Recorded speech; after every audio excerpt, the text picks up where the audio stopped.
I remember last year on New Year's Eve, going from 2018 into 2019, there were a bunch of people on Twitter joking around how they were waiting at their computer to buy AirPower since it was going on sale in 2018 and it was December 31st, 2018. If Apple were to keep their promise, it would be going on sale before midnight. Obviously, that never happened.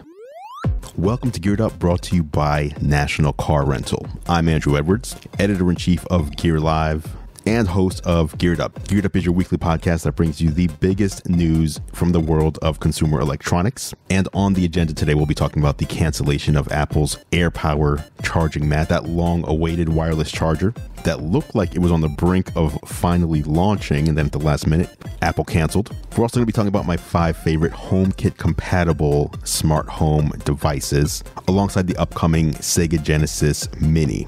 So let's jump in and get started with a look at the cancellation of Apple AirPower. Now, to give you some background in case you're unaware of what AirPower is, when Apple announced the iPhone X back in September of 2017, they also announced alongside it a project they were working on called AirPower. And basically what AirPower was, it was a wireless charging mat, an inductive charger, similar to other wireless charging pads you've seen out there from companies like Mophie or Belkin, or there's many others out there. One of my favorite companies for this is actually Nomad. But what Apple wanted to do with their wireless charger was make it so that you can place your devices anywhere on the wireless charging mat and have them charge up. So if you've never used a wireless charger before, there's coils inside these mats and there's coils inside of your device, and the coils have to line up. So you need to place your device right over the charging coil in order for the two coils to kind of handshake with each other and for charging to start taking place. Apple wanted to do away with that process. They just wanted you to be able to drop a device right on the AirPower, walk away, and know that it's just charging regardless of where you placed it, and so that you didn't have to play the whole handshake game of trying to find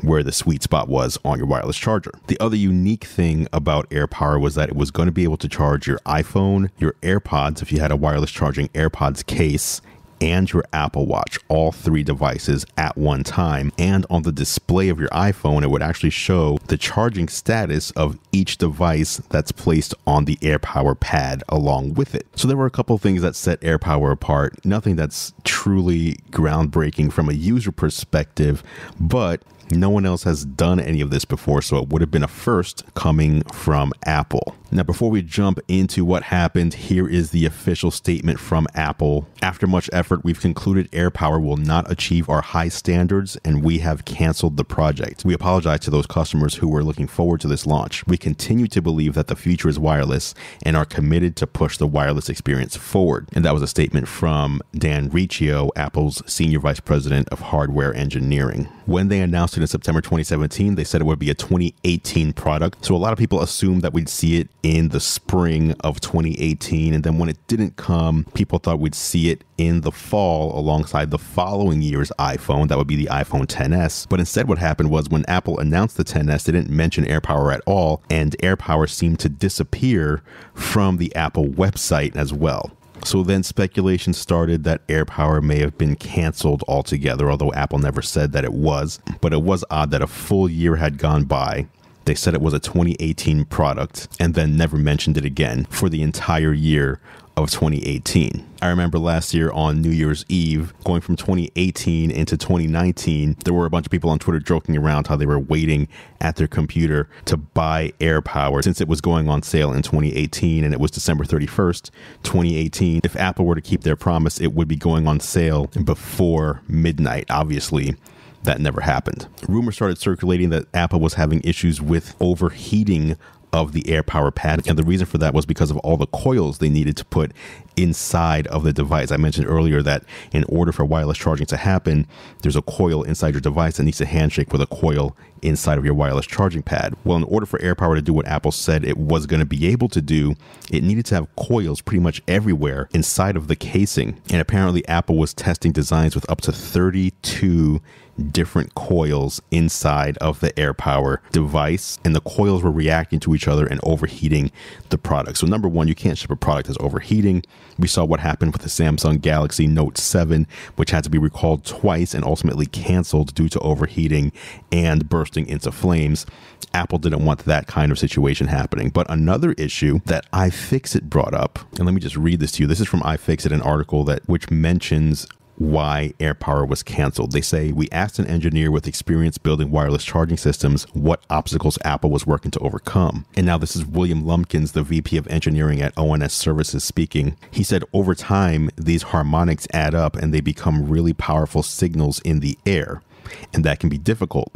That can stop someone's pacemaker if it's too high of a level, or it can short circuit someone's hearing aid. If Apple's multi-coil layout was spinning off harmonics left and right, it's possible AirPower couldn't pass muster with US or EU regulations. And so this makes a lot of sense. If the product is overheating and the product is throwing harmonics out there that can affect people's health, and Apple's just basically fighting against the law of physics and isn't able to win, their end result is a rare and embarrassing public misstep where Apple needs to announce the cancellation of a product and needs to apologize to customers who were waiting for the product that was promised. Now, what was odd here, though, is that as recently as last week, a new version of AirPods just came out roughly a week ago. And on the box, if you buy the AirPods, it says they work with Apple's AirPower. Apple also released a wireless charging case for the original AirPods. So if you didn't want to buy the new AirPods, but you still want a wireless charging, you could just buy the case and put your old AirPods into the new case and wirelessly charge them that way. If you buy that case and look at the back of that box, there's a graphical representation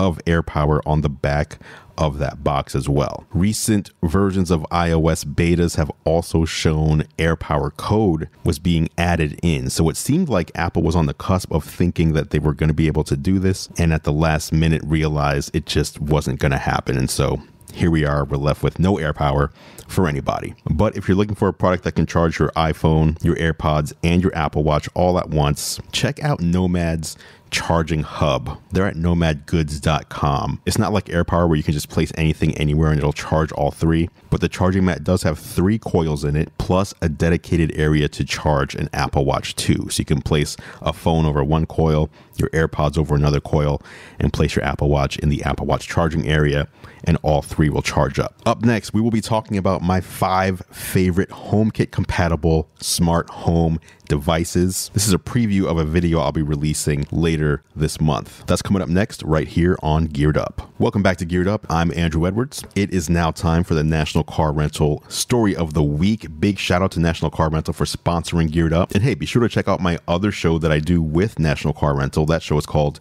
Technically Speaking. You can find it on the nationalcar.com control center or over at youtube.com/nationalcarrent. Technically Speaking is a show where I focus on the best tech for travel. If you travel for business often like I do, or if you just travel for leisure, tech is obviously something that can make travel easier or more fun or more efficient. And so that's what I focus on. So you can find out about all the best tech travel gear over on Technically Speaking. The latest tech puts you in the driver's seat. National Car Rental's Emerald Club will keep you there. And now on to the National Car Rental Story of the Week. This week, it is my 5 favorite HomeKit compatible smart home devices. A couple of weeks ago on Geared Up, I talked about the Serena shades, the smart home shades that I use here in my home. And as a result, I had people on Twitter asking me, what else works with HomeKit that you use and that you like? So I thought I'd do a video on this exact topic. I did already record the video. It's in editing now, and it'll be released later this month. But I figured I'd do a little bit of a deeper dive here on Geared Up to talk about these devices. So if you're unaware, HomeKit is Apple's smart home platform. For something to be HomeKit compatible, that means it works with Siri and it will work with the Home app on your iPhone, your iPod Touch, your Apple TV, your Mac, or your iPad, or even your Apple Watch. I control a lot of these things on my Apple Watch as well. You can use a dedicated app and tap to control them, or you can use your voice and just speak to Siri and have Siri control them as well. What I use to control my HomeKit devices more often than not are HomePods that are spread throughout my house. I have 8 Apple HomePods here. If you're unaware of HomePods, this is Apple's smart home speaker. It's a great speaker. It's about 7 inches tall. It sounds really good. They're super dense, and if you haven't heard one, the sound quality is pretty incredible. The cool thing about them is you can pair them up. So you can take 2 AirPods, and one can be the left channel and one can be the right channel, and then you have stereo sound. And so I mentioned I have 8 AirPods here in my home. I do have 2 pairs. So I have a pair in the living room and have a pair in my office. And then the other 4 are spread in other rooms throughout the house. Since HomePods have Siri built in, they also serve as HomeKit base stations. So you control any of your HomeKit compatible devices by speaking your command right into a HomePod. All right, so now let's talk about my 5 favorite HomeKit devices that I use here in my home. Before I get started with the list, it should be noted that I use them with HomeKit, but everything that I buy, I make sure also works with both Amazon Alexa and Google Assistant as well. So if you hear anything that I mention here and you're interested in it, but you don't use Apple HomeKit, no worries. If you use Alexa or Google Assistant, these will work in your home as well. So let's start off with the Serena Shades blinds. As a recap, in case you missed that episode, this is probably the coolest item on the list, at least to me, just because using your voice to change up the look and feel of a room you're in is pretty cool. And that's what this does, because you can raise and lower your blinds and let sun in or reduce the amount of light coming in. So what I use are Serena Shades blinds. These are smart shades for the connected home that you can control using your voice. So you can easily open or close your blinds, but you can also say things like open the living room blinds halfway, or close the dining room blinds to 25%, or open all the blinds upstairs, and have it control multiple blinds at once. I also take advantage of the scenes capabilities in HomeKit. So for example, I can say something like good night and all of the shades are lowered, the front door locks, the garage door closes if it was accidentally left open, and all the main lights are turned off and night lights are turned on with that one simple phrase. And that's why I'm a fan of HomeKit, because you can do things in groups. You can also do things on a schedule. So you can do things like every day at sundown, lower the shades to 25%. You set that up one time, and every day when it's sundown, it'll know when the sun goes down in your exact area, and it'll run the command that you set up. Now, these shades run on battery power, which means there's no wires, it's low maintenance, and it's easy installation. I have 8 of these shades in my home, and it took about an hour to get them all installed. So not an hour each, but an hour to get all 8 of them installed. I also like that they have a bunch of options to customize the shades to your liking. There was 150 different fabrics and colors, so you can really change up the look and feel of your house just with shades covering your windows. They move smoothly and they barely make a sound, which is my favorite part, because I did have automatic blinds prior to getting the Serena Shades by Lutron, but those used a remote control, which was still cool, but they were slow and they were loud. So it was still cool that you didn't have to walk up to a shade and like manually lift it or manually lower it and use a weird string and hope the string doesn't get tangled up, but they just didn't